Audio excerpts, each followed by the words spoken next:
Bem-vindos a mais um episódio do Falar Direito. Eu sou o Hugo Silva e hoje olhamos para um tema que pode parecer um obstáculo, mas que pode também ser a porta de entrada para novas oportunidades. O tema é a reestruturação empresarial. Mais do que um processo de correção e reestruturação, pode ser uma verdadeira ferramenta de gestão estratégica, um momento para redesenhar o futuro da empresa, reforçar a sua competitividade e também ganhar fôlego em contextos de mudança. É esse o caminho que queremos percorrer neste episódio e, para isso, contamos com a experiência de quem conhece por dentro os desafios, mas também as soluções. Connosco está Jorge Cadeireiros, é administrador da Nucase, que nos vai ajudar então a perceber quando agir, que obstáculos se levantam e também como transformar a reestruturação num verdadeiro motor de crescimento. Jorge, muito obrigado por estar connosco. Vamos então a este episódio do Falar Direito e começo por lhe fazer uma pergunta de contexto, mas também uma pergunta que imagino que terá alguma dificuldade na resposta. Em que momentos é que uma empresa deve considerar um processo de reestruturação? Há sinais que dão indícios para que essa reestruturação é de facto necessária? Sim, não existe um momento base, depende de empresa para empresa, mas é verdade que sinais persistentes de deterioração financeira, económica e até operacional são claramente sinais de alarme. Estamos a falar do quê? Estamos a falar de tesouraria sempre negativa ou abundantemente negativa, tesouraria que vai implicar essa dificuldade, implica incumprimento nos compromissos que a empresa tem, começa a acumular passivo por via dessa incapacidade, mas também a nível da faturação, muitas vezes a faturação começa também a ter alguma redução, porque naturalmente uma empresa que esteja em maior dificuldade, quer de tesouraria, quer económica, também tem uma reduzida capacidade de investimento e naturalmente nós sabemos que hoje estar no mercado sem inovar, sem investir, é obviamente um obstáculo muito grande para o sucesso da empresa e, portanto, naturalmente que quando as empresas já sentem dificuldade naquilo que é a sua tesouraria de exploração, vão obviamente também não dar prioridade ao investimento e esse investimento por si só vai acabar por hipotecar aquilo que é o crescimento da empresa ou até a manutenção dentro do mercado. Não é? Imagino que essa necessidade de reestruturação se vá podendo analisar não só em tabelas de Excel, na gestão de caixa da empresa, mas também de forma empírica, pelo dia-a-dia, pela forma como os próprios colaboradores vão interagindo. Esse também é um fator a ter em conta, Sim, não é? sem dúvida. As pessoas é absolutamente essencial. Portanto, eu ter uma equipa dinâmica, motivada, obviamente tem como base aquilo que é também a dinâmica da própria empresa. Portanto, se a liderança não for capaz de passar essa dinâmica, as equipas também naturalmente vão ficar desmotivadas e vão provavelmente até incentivar essa redução na atividade da empresa. É quase um efeito pescadinha de rabo na boca, sem dúvida, não é? sem o ambiente dúvida. da empresa vai implodindo quase de alguma forma e nada corre bem. A questão é que, e nós abordamos muito essa questão que é, e já vamos falar a seguir provavelmente, será relativamente àquilo que é a antecipação destes cenários mais críticos. Claro não é? que sim. E, portanto, naturalmente estamos sempre a falar de informação, de acesso à informação, acesso a KPIs daquilo que é a sua atividade, tanto a nível financeiro, económico, mas também operacional, porque muitos dos negócios, as grandes dificuldades nascem na área operacional, Claro. não é? Depois refletem-se na área financeira e na área económica. Mas no nosso país, em Portugal, ainda existe alguma dificuldade em olhar para os processos de reestruturação como uma ferramenta de gestão estratégica. No caso, tem experiência nesta área e essa experiência mostra que este paradigma está de alguma forma a mudar? A mentalidade empresarial e de gestão está a evoluir em Portugal ou ainda existe um medo de alguma forma e Sim. uma aversão aos processos de Sim, reestruturação? historicamente, Portugal e os empresários ainda falam na palavra reestruturação muito ligada a uma conotação negativa, quase como se fosse o último reduto da empresa, Claro. e quase na iminência de uma insolvência, não é? E, portanto, é difícil, muitas vezes, conseguir pronunciar a própria palavra exatamente por causa dessa conotação negativa e também é importante não esquecer que o tecido empresarial português é constituído essencialmente de pequenos negócios. Muitos dos negócios são negócios até que têm uma carga emocional muito grande, que já vem dos pais ou vem já de outros géneros. É? E os negócios familiares, que acabam por ser muitas vezes a origem das empresas, acabam por também influenciar aquilo que é a capacidade de gestão, porque está incluído nessa gestão, nessa função de gestão, um lado muito emocional, não é? E, portanto, claramente há essa proximidade negativa da reestruturação com a insolvência. Eu diria que, sim, notamos alguma melhoria naquilo que tem sido a experiência dos últimos anos. Claro que o Covid veio trazer aqui também características um pouco diferentes, mas sem dúvida que o grau de tecnologia que as empresas já conseguem ter, que antecipa a informação que antes não antecipava, e também, naturalmente, a renovação geracional dos nossos empresários. Empresários com mais formação, mais preparação. Mais preparação, que conseguem entender que gerir o negócio não é o bolso do lado direito com o bolso do lado esquerdo, é mais do que isso. É a parte económica, é a parte das pessoas, é a gestão das pessoas, tudo conta para que a empresa tenha sucesso e sem dúvida que hoje temos empresários um pouco mais bem preparados para aquilo que é o desafio de gerir uma empresa. Agora, há ainda uma conotação negativa, sem dúvida. Ainda não é assumido como uma ferramenta estratégica para realmente a empresa sobreviver. De ação ou de reação a montante para prevenir, lá está, essas situações limites. Ainda assim, para além desta mentalidade e desta alguma aversão à reestruturação, também o próprio ecossistema, através da burocracia, da morosidade de processos legais, também são apontados pelas empresas nacionais como entraves à reestruturação. Há mudanças que importa fazer neste sentido, de burocracia, de processos, procedimentos, para que tudo isto seja mais célere e mais eficaz? Sem dúvida que sim. Bem, todos sabemos a morosidade dos processos em tribunal, não é? Portanto, sabemos que claramente a Justiça tem prazos muito dilatados. Quando estamos a falar de empresas que já estão numa situação muito difícil de sobrevivência, todo o tempo que vai passando, naturalmente, vai prejudicando essa mesma situação. E o ponto sem retorno na próxima. Exatamente. Ou seja, há empresas que acabam por entrar num PER, por exemplo, e que com o tempo que decorre em todo esse processo acaba por ser, enfim, quase uma sentença à própria empresa. E, portanto, claramente há melhorias a fazer. Julgo que também já reconhecido a nível político que estes processos de reestruturação, tanto o PER como o RER, ainda que o PER tenha essa componente judicial, tenham que ser mais céleres. E também menos onerosos, porque também todo o processo de uma empresa que já está com dificuldades, provavelmente terá que contratar alguém para lhe fazer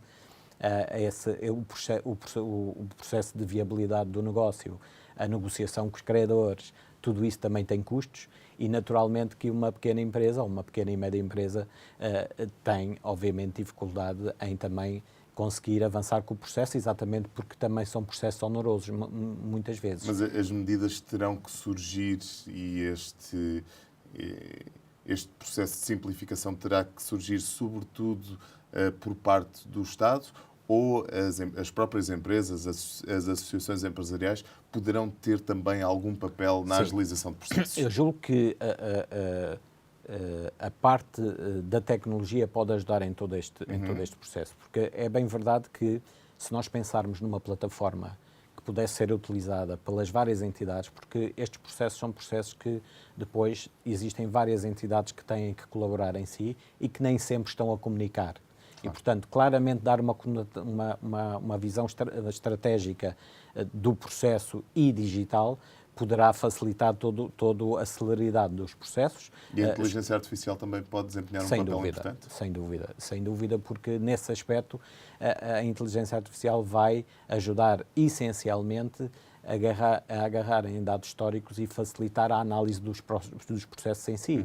E, portanto, naturalmente, ter por base N processos idênticos àquele que está a ser analisado, naturalmente que dará uma celeridade àquela que é a conclusão e da viabilidade daquele PER. Não é? Ainda assim, segundo sei, no caso já está um passo à frente, já que faz uma abordagem integrada que alia a visão financeira, fiscal também e a área da gestão. Como é que essa metodologia integrada contribui também para que a reestruturação seja vista como uma oportunidade, como uma nova vida para o negócio e não como uma medida limite? Certo. Nós há muito que temos vindo a trabalhar naquilo que são metodologias que permitam ao empresário a garantir uma simplicidade dos seus processos administrativos com um único objetivo, que ele consiga ter acesso à informação crítica na gestão do seu negócio. Uma visão 360 do negócio. Como é óbvio, porque, na verdade, nós, ao termos nós temos a competência contabilística associada também às obrigações fiscais e o conhecimento técnico inerente, temos a parte de tudo o que tem a ver com gestão de pessoas e as regras do processamento salarial, e depois temos a nossa área de consultoria, que complementa todas estas áreas mais operacionais. Acima de tudo, nós, em termos de metodologia, temos duas principais pilares. Por um lado, tornar aquilo que é o dia-a-dia das empresas muito simples, fácil de obter informação, não uma coisa em papel, em que nem sempre o papel está todo reunido. Claro. É ter soluções como temos agora, e lançámos este ano o serviço EcoEasy, que o que permite é que o empresário, através de um acesso a uma plataforma, consegue fazer a gestão do seu negócio de uma forma integrada, num só sítio, e, mais do que isso, consegue depois ter indicadores que podem ser desenhados à imagem de cada empresa e de cada negócio, para que possa acompanhar o negócio de perto. E tem tido feedback relativamente a essa nova ferramenta? Sim. Sim, principalmente pela facilidade de utilização. Para já é totalmente digital e, portanto, o empresário com alguma facilidade consegue introduzir informação dentro do sistema e, por outro lado, as nossas equipas também colaboram de uma forma colaborativa com aquilo que é o negócio do cliente. Ou seja, nós hoje, cada vez mais, o nosso serviço, que se quisermos andar uns anos para trás, era um serviço de contabilidade, hoje não é de contabilidade. Ele sim inclui a contabilidade, que é quase como um resultado, mas nós estamos cada vez mais a abordar os clientes naquilo que é o dia-a-dia das empresas. Portanto, mais do que um fornecedor de um serviço, no caso é cada vez mais um parceiro de negócio. Sem dúvida. Esse é um dos grandes objetivos da Nucasa, sem dúvida. Sabemos bem que cada caso é um caso, cada caso é único. Ainda assim, gostava que nos revelasse, ainda que não possa ser com grande detalhe, assim compreendo, mas casos de sucesso em que a Nucasa tenha contribuído para o processo de reestruturação das empresas, pontos-chave que levaram a que estes processos de reestruturação tenham sido um sucesso. Sim, temos alguns exemplos, alguns mais simples, em termos de que passa só por dificuldades identificadas e uma reestruturação daquilo que é a sua organização interna, não é? Não só com estas metodologias, mas com acesso a outras consultorias que a empresa habitualmente não tem. Obviamente aqui coloca-se sempre, e eu falo muito sobre isto porque as pequenas e médias empresas em Portugal têm uma fraca capacidade de investimento e obviamente têm que ser sempre soluções pouco onerosas e soluções muito acessíveis às pequenas e médias empresas. Estão também preparados para oferecer esse tipo de solução? Sim, sem dúvida.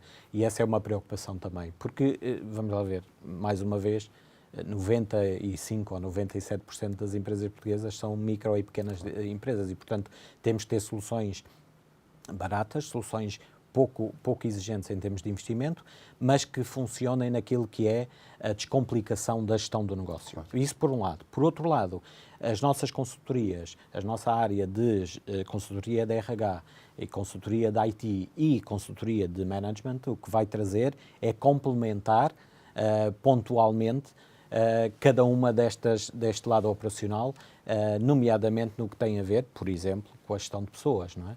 Porque naturalmente que a formação aos colaboradores e uma atitude de partilha de informação da parte da liderança são essenciais para também conseguir fazer essa mudança. Já que falamos, sim, ia completar? Ia só dizer, em termos de exemplos, temos alguns exemplos que passam exatamente por essa capacidade. Tivemos exemplos mais específicos na área da consultoria de gestão, que implicaram também análise de indicadores profundos, em termos particularmente daquilo que são as margens de negócio. Muitas vezes o problema está exatamente na definição da margem logo à partida, não é? E, portanto, temos também exemplos desses em que a nossa área da consultoria colaborou com clientes para a mudança em termos até de estrutura do negócio. Já aqui tínhamos falado logo no início da conversa da importância das pessoas no âmbito do desenvolvimento dos processos da empresa. Gostava de perceber, especificamente nesta área da gestão de pessoas, que também já aflorou aqui na última resposta, sim, mas de que forma é que, no caso, pode fazer uma diferença na área da gestão de recursos humanos e na mudança também das próprias pessoas para integrarem uma nova vida de uma organização? Sem dúvida que temos essa valência também resultante da experiência que fomos obtendo do dia-a-dia com as empresas. Eu poderia falar de N exemplos de empresários que vêm ter connosco, sabem bem qual é o caminho que têm que fazer, sabem até qual é a reestruturação que precisam de fazer, mas precisam de envolver pessoas, claro. Porque sozinhos não conseguem. E este envolvimento das pessoas, como eu estava a dizer há pouco, que passa muito também por uma liderança cada vez mais de partilha, não só daquilo que são os sucessos da empresa, mas também das dificuldades, daquilo que cada um dos colaboradores pode contribuir para o sucesso, e sem dúvida que a formação, quer formação na liderança e com o tipo de liderança, que obviamente também tem vindo a evoluir muito, não é? E portanto uma liderança mais integrada com aquilo que são os colaboradores, estudos de clima organizacional interno, perceber como é que as equipas estão, qual é o tipo, o que é que os motiva, o que é importante para eles, consultá-los, ouvi-los e, portanto, ajudar a empresa a entender aquilo que são também, aquilo que é a sensibilidade das suas equipas e ir ao encontro também, envolvendo-as naquilo que são os projetos da empresa, envolvendo nas mudanças da empresa, que são sempre, como sabemos, tudo tem a ver com a cultura da empresa e com aquilo que é aquilo que é mais difícil de alterar numa organização. E isso, sem as pessoas, o empresário não vai conseguir, naturalmente. Não é? Jorge, estamos quase a terminar a nossa conversa. Não posso ir deixar embora sem lhe fazer uma pergunta que poderá servir certamente para muitos líderes ou para alguns líderes que estão neste momento a atravessar uma fase mais difícil nas suas empresas. Estão num momento de indecisão, agir agora ou esperar um pouco mais. Consegue ajudar estes líderes de alguma forma? Acho que sim. Primeiro dizer que esperar habitualmente custa mais do que fazer algo. Não é? Porquê? Porque o empresário já está numa situação complicada, esperar ou porque vai acontecer qualquer situação, ou pela altura do ano, ou isto ou aquilo, normalmente não dá bom resultado. E, portanto, esperar não é claramente, a inação não é claramente uma das opções. Mais vale uma ação menos acertada do que não agir? Sem qualquer dúvida. Depois, tirar este peso negativo da reestruturação, não é? Porque começámos por aí e, sem dúvida, retirar este peso da reestruturação e assumi-lo como um ato até de liderança, não é?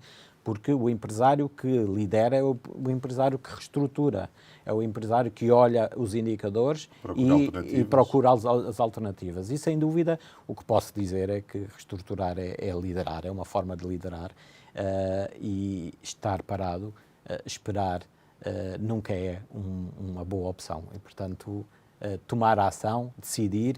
Pode não ser a melhor decisão, tentar decidir em conjunto com as suas equipas, tentar ouvir as pessoas e tentar não tomar uma decisão unilateral, envolver cada vez mais as suas equipas e na certeza que se for esta a metodologia vai ter boas decisões e terá naturalmente um futuro mais resiliente. E seguindo em frente, certamente terá também, se assim desejar, esse líder terá certamente o apoio da Nucasa para seguir em frente naturalmente, nessa reestruturação. com toda a certeza. Foi disso que estivemos a falar neste Falar Direito, aqui hoje com Jorge Cadeireiros, administrador da Nucasa, a reestruturação enquanto ferramenta de gestão estratégica. Até à próxima edição.